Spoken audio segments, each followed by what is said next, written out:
പ്രിയ വിശ്വാസികളെ, നമസ്കാരം. ഞാൻ ഡോക്ടർ എം പി ജോർജാണ്, കാത്തലിക് നസ്രാനി അസോസിയേഷൻ്റെ ചെയർമാൻ.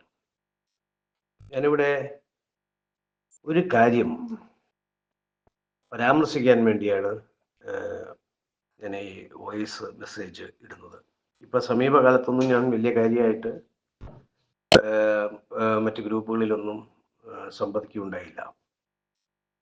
നമ്മുടെ സഭയുടെ ഏകീകൃത കുർബാന തർക്ക വിഷയവുമായി ബന്ധപ്പെട്ട് നിരവധി സംഘടനകളും ആളുകളും നമ്മുടെ സമരമുഖത്ത് ഉണ്ടായിരുന്ന എന്ന് നമുക്ക് എല്ലാവർക്കും അറിയാമല്ലോ. 33ാമത് ഇപ്പോൾ ഈ അവസാനിച്ച 33ാമത് സിനഡിന്റെ 2ാം സമ്മേളനത്തിൽ കുറേയൊക്കെ പ്രതീക്ഷ വെച്ച് മുന്നോട്ട് പോയ ആളുകളാണ് ഉള്ളത്. എന്തെങ്കിലുമൊക്കെ ഈ കുർബാനയ്ക്ക് അനുകൂലമായി, ഏകീകൃത വിശുദ്ധ കുർബാനയ്ക്ക് അനുകൂലമായി തീരുമാനങ്ങൾ സിനഡ് കൈക്കൊള്ളും എന്നുള്ള ഒരു വിശ്വാസത്തിൽ ആളുകൾ ഇരുന്നു. എന്നാൽ എനിക്ക് ഇവരിൽ വലിയ വിശ്വാസവും ഇല്ലാത്തതുകൊണ്ട് ഞാൻ അതിനകത്ത് വലിയ പ്രതീക്ഷയും വെച്ചില്ല. ഇവിടെ ഒരു കാര്യം പോലും കുർബാന വിഷയത്തിൽ ഇവർ പരാമർശിച്ചതായിട്ട് അതിനുശേഷം ഇറക്കിയ സർക്കുലറിൽ നമ്മളെവിടെയും വായിച്ചിട്ടില്ല, നമുക്ക് കാണാനും കഴിഞ്ഞിട്ടില്ല. ഞാനിവിടെ പറയാനുള്ള ഒരു കാര്യം, കഴിഞ്ഞ ദിവസം നമ്മുടെ ഇതേപോലെ സമരം നടത്തുന്ന എറണാകുളം ബസിലിക്ക കേന്ദ്രീകൃതമായി പ്രവർത്തിക്കുന്ന അഡ്വക്കേറ്റ് മത്തായി മുതിരേന്തി വക്കീലിൻ്റെ ഒരു ഒരു ഒരു വേദനാജനകമായ വന്യവയോധികനായ 77 വയസ്സ് കഴിഞ്ഞ മത്തായി സാറിൻ്റെ ഒരു വേദനയോട് കൂടിയുള്ള ഒരു വിൽപ്പത്രം വായിക്കുന്നത് ഞാൻ കണ്ടു. ഇന്നലെ ഒരാൾ എനിക്ക് ഇന്നലെയാണ് അത് അയച്ചു തന്നത്. എവിടെയോ ആരോ പറഞ്ഞു കേട്ടു, പക്ഷേ ഇന്നലെ ഒരാൾ എനിക്കത് അയച്ചു തരികയുണ്ടായി. വളരെയേറെ ഒരു വിശ്വാസി എന്നുള്ള നിലയ്ക്ക്, പ്രത്യേകിച്ച് ഏകീകൃത വിശുദ്ധ കുർബാനയ്ക്ക് അനുകൂലമായി നിൽക്കുന്ന ആളുകൾ എന്നുള്ള നിലയ്ക്ക് എനിക്ക് വളരെയേറെ വേദന തോന്നി. ഇത്രയും പ്രായം ചെന്ന ആള് ഈ സഭയ്ക്ക് വേണ്ടി ഒരുപാട് ത്യാഗങ്ങൾ ചെയ്ത ഒരു ഒരു ഒരു ഒരു ഒരു ഉന്നത വ്യക്തിയെ, അല്ലെങ്കിൽ അദ്ദേഹം നമ്മുടെ സഭയിൽ തന്നെ, അല്ലെങ്കിൽ എറണാകുളം ബസിലിക്കയിൽ തന്നെ ഏറ്റവും കൂടുതൽ അറിയപ്പെടുന്ന ഒരു വ്യക്തിയാണ്. ആ വ്യക്തിയുടെ ഒരു രോദനമായിട്ട് നമ്മൾ, അല്ലെങ്കിൽ ഒരു പ്രതിഷേധം, ഒറ്റപ്പെട്ട ഒരു പ്രതിഷേധമായിട്ട് നമ്മൾ ഇതിനെ കാണണം. നിരവധി ആളുകൾക്ക് ഇങ്ങനെ പ്രതിഷേധങ്ങളുണ്ട്. അദ്ദേഹം സകല പ്രതീക്ഷകളും, ഈ സിനഡ് മെത്രാന്മാരിലുള്ള സകല പ്രതീക്ഷകളും നശിച്ചതിൻ്റെ വെളിച്ചത്തിൽ അദ്ദേഹം ഇറക്കിയ ഒരു വിൽപ്പത്രമാണ് അത്. പറയാതെ അദ്ദേഹത്തിൻ്റെ ശരീരം പള്ളിയിൽ കല്ലറ, സ്വന്തമായി കല്ലറയുള്ള ആളാണ്, കുടുംബാംഗമാണ് പുള്ളി. അവിടെ അടക്കം ചെയ്യാൻ ഒരു നിവൃത്തിയും ഈ പറയുന്ന രീതിയിലുള്ള സാഹചര്യത്തിലൂടെ ഉണ്ടാകില്ല.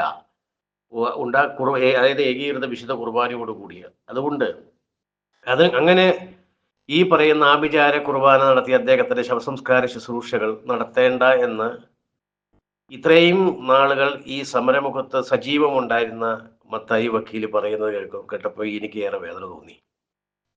ഞാൻ അദ്ദേഹവുമായിട്ടൊന്നും കൂടുതൽ അടുത്ത് ഇടപഴകുന്നതിനുള്ള സാഹചര്യം ഉണ്ടായിട്ടില്ല. അതിന് അദ്ദേഹത്തിനെ ഞാൻ വില കുറച്ചും കണ്ടിട്ടില്ല. അദ്ദേഹത്തിൻ്റെ പ്രവർത്തനങ്ങളിൽ നമ്മൾ എപ്പോഴും നോക്കിക്കാണുന്നത് അദ്ദേഹത്തിനെ പോലുള്ള പല ആൾക്കാരും പ്രവർത്തനം നോക്കിയാണ്. പക്ഷേ ഇദ്ദേഹത്തിനെ പോലുള്ള വയസ്സായ, ഒരു പ്രായം ചെന്ന 77 വയസ്സായ ഒരാള് എല്ലാ സമര പരിപാടികളിലും സജീവമായി പങ്കെടുക്കുന്ന ഒരാളുടെ നാളിതുവരെയുള്ള പ്രവർത്തനം വിഫലമായതിൻ്റെ വെളിച്ചത്തിലുള്ള ഒരു രോദനം പോലെയാണ് എനിക്കതിനകത്ത് തോന്നിയത്. ഇതേപോലെയുള്ള പ്രതിഷേധങ്ങൾ, ഒറ്റപ്പെട്ട പ്രതിഷേധങ്ങൾ നമ്മുടെ സഭയിൽ ഇനി ഉയർന്നു വരേണ്ടതായിട്ടുണ്ട്. അല്ലെങ്കിൽ അദ്ദേഹത്തിനെ പോലെയുള്ള ആൾക്കാരുടെ പ്രതിഷേധങ്ങൾ നമ്മൾ ഒരു സംഘടനയും, പ്രത്യേകിച്ച് ഈ സഭാ നേതൃത്വം എന്ന് പറയുന്ന മെത്രാന്മാരെ എന്ന് പറയുന്ന അരപ്പട്ടക്കാരായിട്ടുള്ള ആളുകൾ, അവര് തിരിഞ്ഞു നോക്കുമെന്ന് നമുക്ക് വലിയ പ്രതീക്ഷയൊന്നുമില്ല. അവരിത് കണ്ടില്ല എന്ന് വിചാരിച്ച് മുന്നോട്ട് പോകുന്ന ഒരു സാഹചര്യമാണുള്ളത്. ആരാണ്ട് പറഞ്ഞതുപോലെ, സമരം അവിടെ സെക്രട്ടേറിയറ്റ് പഠിക്കുന്ന സമരം നടത്തിയപ്പോൾ ഓരവിടെ കിടന്നിട്ട് ഇഷ്ടംപോലെ കുറച്ച് കഴിയുമ്പോൾ എനിക്ക് പൊക്കോളും എന്നുള്ള ധാരണയിലാണ് ഈ മെത്രാന്മാരും ഈ ആത്മീയ ഗുരുക്കന്മാരെന്ന് പറയുന്നവർ ചെയ്തുകൊണ്ടിരിക്കുന്നത്. അപ്പോൾ ഈ മത്തായി വക്കീലിൻ്റെ പോലെയുള്ള നിരവധി വന്യവയോധികരായിട്ടുള്ള ആളുകൾ, ചെറുപ്പക്കാർ നമ്മുടെ സഭയിൽ ഇങ്ങനെയുള്ള പ്രതിഷേധത്തോടുകൂടി മുന്നോട്ട് വരാൻ തയ്യാറായിട്ടുണ്ട് എന്ന് ഞാൻ മനസ്സിലാക്കുകയാണ്.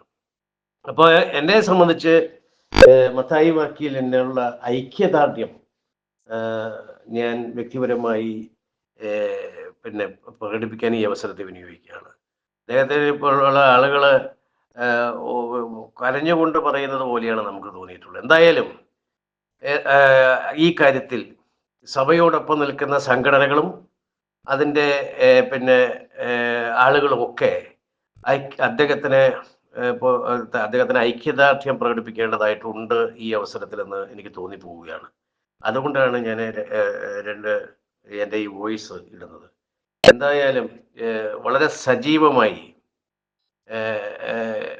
ഈ കാര്യത്തിൽ ഇതേപോലെയുള്ള കാര്യത്തിൽ നിൽക്കുന്ന മത്തായി വർക്കി മുതലേന്തി വക്കീലിന് പിന്നെ ദീർഘായുസ് നേരുന്നതോടൊപ്പം തന്നെ ഈ അദ്ദേഹത്തിൻ്റെ ആഗ്രഹം സഫലീകരിക്കട്ടെ എന്ന് കൂടി പ്രാർത്ഥിച്ചുകൊണ്ട് ഞാൻ നിർത്തുന്നു. നന്ദി, നമസ്കാരം.